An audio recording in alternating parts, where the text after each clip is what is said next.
Okay, we'll park that for now because we'll just need to look into it, and maybe the evidence leaders can just do that. But I was under the impression that former Minister Cele had asked you to just let the report go because you were not happy. Honorable members, can I beg with the chairperson to please allow you this minute that I'm going to take from you, because I feel this one must talk about when Honorable Adams is here. The issue of that unrest that involves my child. Honorable Chair, if you will add that minute to Honorable Member, because I'm taking this time from you. Nice to be you, Lieutenant General, because you can even Honorable, put a minute. Honorable members.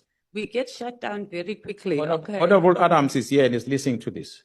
What pains me is to see a leader of society and coming here and talk bad about what happened in July. And I was there on the ground. I faced the fire. That X5 I talked about earlier that I bought in Pretoria. I drove that car alone in the car because I was isolating, because General Fazi had died and people that were General Fazi were with us in the operation. So I had to isolate. In that isolation, I had to go and see the operations. I got into my own car.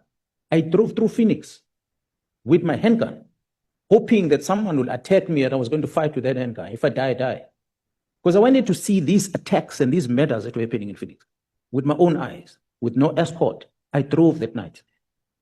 That's a sacrifice that I made.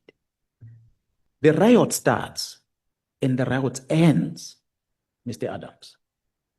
The ministers, they come down to KZN after the riots. After the riots, they visit KZN. Why do they visit? It's because their boss, which is the President of the Republic, is coming to visit the following day to assess the damage. So when ministers arrive late at the airport and they drive and they see what is happening around and we brief them, the following day the President lands. I'm the one who's doing the briefing. The following day the President lands. That time we're busy with the mop-up operation. We are cleaning now. The dust is settled. We are cleaning.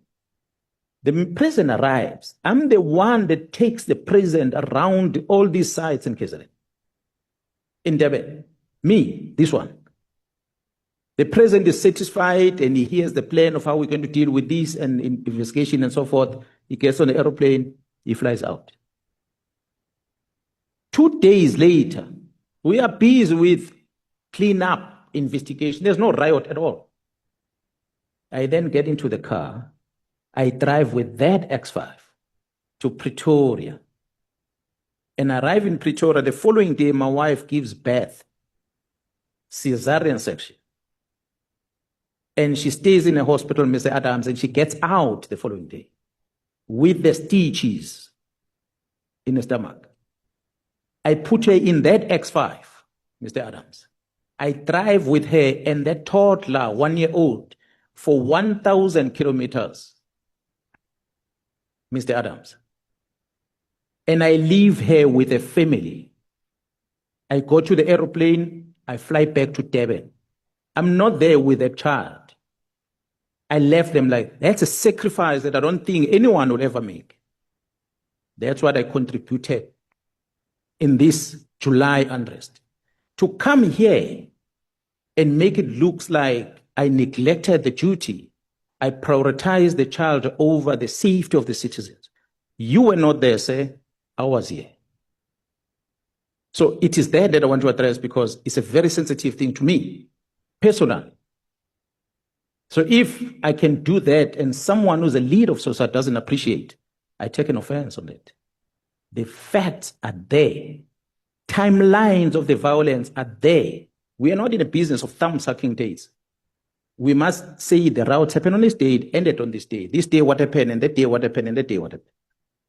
So when I go, it's because there's no more violence. So for him to say, I neglect the job, it's the same with the former Speaker of this Parliament, who herself said that. She was sitting, Mr. Adams, she's the one who was sitting at Oyster Box, claiming to be running operation, with operation, a mop-up operation, sitting at Oyster Box. That's the Minister of Defense who was sitting there. So when I present these things, It sounded as if I'm arrogant before the Human Rights Commission, but I was giving the facts. I was telling the minister that the soldiers don't have equipment to do the work. You're calling them to come to Cape Town. I don't know what they're using to work in Cape Town, because they don't have tents to sleep on. Thank you, Chair.